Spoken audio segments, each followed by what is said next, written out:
Assalamualaikum warahmatullahi wabarakatuh. Perkenalkan, saya Anggia Prasela Putri, mahasiswa kelas 2F Program Studi Manajemen Pendidikan Islam.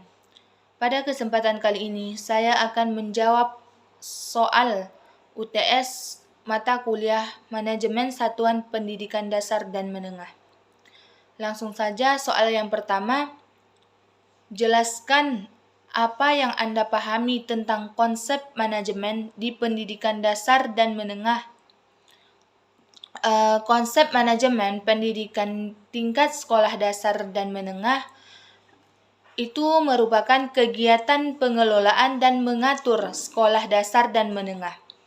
Manajemen sekolah dasar dan menengah juga merupakan bagian dari pembuatan keputusan yang dilakukan bersama, baik itu melalui penerimaan tanggung jawab manajemen spesifik dalam aspek pekerjaan sekolah dasar dan menengah. Manajemen sekolah dasar dan menengah merupakan proses di mana kepala sekolah ini selaku administrator bersama atau melalui orang lain berupaya mencapai tujuan institusional sekolah dasar dan menengah secara efisien. Apabila definisi tersebut dikaji secara seksama, terdapat makna tersirat berkenaan dengan konsep manajemen sekolah dasar dan menengah, yaitu penyelenggaraan pendidikan bertujuan untuk menghasilkan lulusan yang beriman dan bertakwa kepada Tuhan Yang Maha Esa, berakhlak mulia, mengembangkan potensi peserta didik agar menjadi anggota masyarakat yang bertanggung jawab, demokratif, dan mengikuti pendidikan yang lebih lanjut. Di sini ada 6 substansi dalam manajemen dasar dan menengah, yaitu seperti manajemen kurikulum dan pembelajaran, manajemen kesiswaan, yang sering juga disebut dengan manajemen peserta didik. Selanjutnya, manajemen kepegawaian, manajemen sarana dan prasarana, manajemen keuangan, manajemen hubungan masyarakat. Semua manajemen dasar dan menengah dalam pendidikan ini saling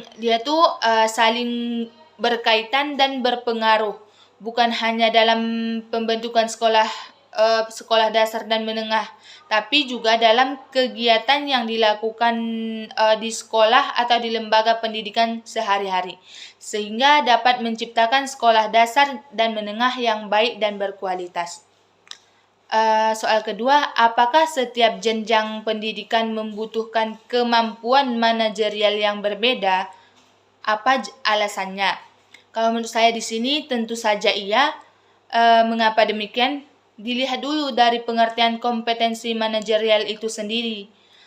Itu pengetahuan, keterampilan, dan sikap atau perilaku yang dapat diamati, diukur, dan dikembangkan untuk memimpin atau mengelola unit pendidikan ataupun organisasi.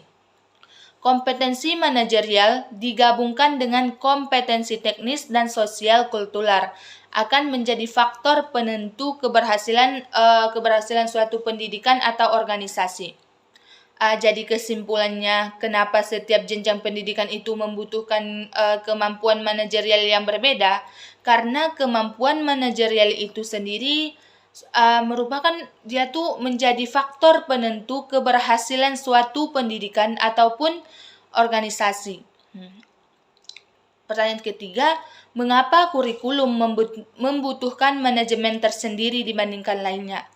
Karena kurikulum merupakan seperangkat rencana juga pengaturan mengenai tujuan, isi, dan bahan pelajaran serta cara yang dipakai sebagai pedoman untuk menyelenggarakan kegiatan pembelajaran, sehingga bisa mencapai tujuan yang telah dibuat.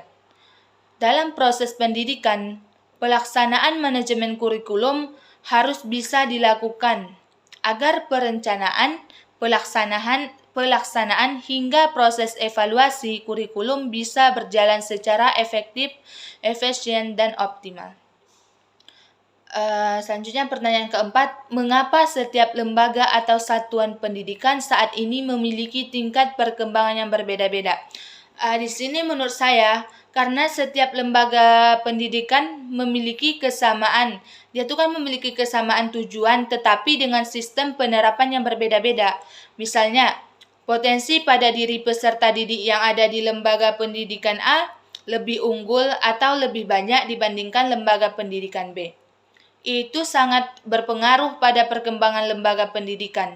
Semakin banyak prestasi yang dihasilkan, maka semakin berkembang pula lembaga pendidikan tersebut.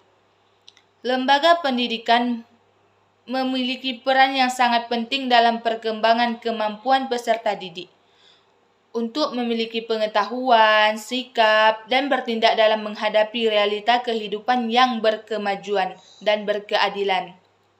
Didasari atas perbedaan multikultur dan multietnis. Dan juga kenapa? Alasannya karena pada setiap lembaga pendidikan memiliki ketersediaan keuangan atau fasilitas yang berbeda juga.